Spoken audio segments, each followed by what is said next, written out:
L'Ethereum 2.0, c'est terminé. Oula, ça va vite, hein. Qu'est-ce qui se passe? En fait, la fondation Ethereum remet les choses au clair. On va arrêter d'appeler ça l'Ethereum 2.0. En fait, ça va rester l'Ethereum tout simple. Qu'est-ce qui se passe? L'Ethereum de base fonctionne sur le proof of work, c'est-à-dire qu'il y a des mineurs qui minent de l'Ethereum avec leur PC, et donc une fois qu'ils ont miné la crypto-monnaie, vont la mettre sur le marché ou la stacker. Donc, normalement, avec l'Ethereum 2.0, on était censé passer sur du proof of stake, c'est-à-dire avoir la crypto-monnaie, un validateur avec son PC qui valide qu'il y a la somme et le montant correct en Ethereum, et donc les transactions, il n'y avait aucun souci. Une espèce de gendarme. Là, tout simplement, on fait une fusion des deux, donc le proof of work et le proof of stake. Donc Ethereum 1.0 proof of work, Ethereum 2.0 proof of stake. Les deux assemblés donnent l'Ethereum en Super Saiyan fusion.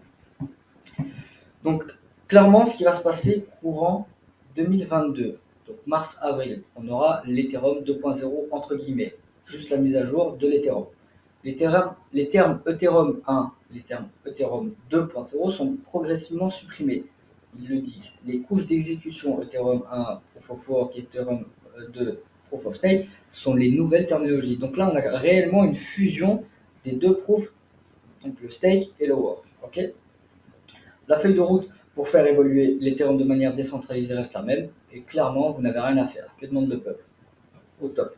Qu'est-ce qui va changer pour nous? Rien. Notre crypto, elle va rester sur nos wallets et dans le marché, et il n'y a aucun souci par rapport à ça. Okay, juste une mise en garde, pardon.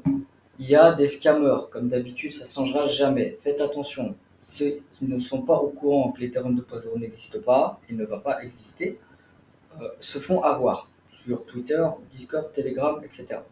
En fait, ils vous disent, vous voulez de l'Ethereum 2.0, il va falloir faire ci, ça. Donc un swap de vos Ethereum pour avoir de l'Ethereum 2.0, vous allez tout simplement envoyer vos fonds sur leur wallet et vous allez tout perdre. Malheureusement, vous n'allez rien pouvoir récupérer. Ça serait dommage. Voilà comment va fonctionner en fait le proof of work et le proof of stake. Vous avez ici sur l'écran la schématique. Ok, on a le proof of work qui fonctionne, on a le proof of stake qui va venir s'assembler et va venir faire la continuité. Les deux vont fonctionner ensemble. Ok, on a une image pour ceux qui n'ont toujours pas compris, l'Ethereum 1.0 ici assemblé dans le noir, l'Ethereum 2.0 en blanc, qui vont fusionner, qui vont donner l'Ethereum version Panda bien boostée. Donc on aura la scalabilité, donc des frais moindres que ce qu'il y a sur le réseau en ce moment. Donc c'est assez élevé, les gens n'utilisent pas trop l'Ethereum, préfèrent le garder. Alors que si avec les frais moindres, on va plus pouvoir développer la blockchain, ok, on aura une certaine sécurité, donc on aura les deux, on aura le proof of stake, donc on a une sécurité vis-à-vis de la crypto-monnaie, on confirme bien qu'elle est sur le réseau, et on aura toujours du mining de l'autre côté, donc c'est excellent. Voilà pour l'Ethereum 2.0. Ici, on a une petite info qui est sortie le 24, donc hier.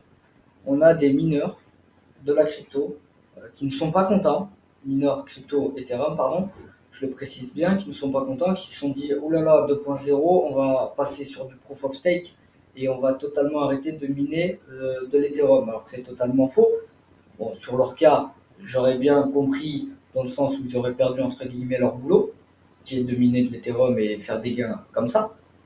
Mais sauf que là, c'est complètement une mise à jour de l'Ethereum basique avec du proof of work et du proof of stake. Ils vont toujours pouvoir continuer à miner, mais malgré ça, ils veulent prouver que le proof of work est plus sécurité et a une certaine meilleure scalabilité vis-à-vis du proof of stake.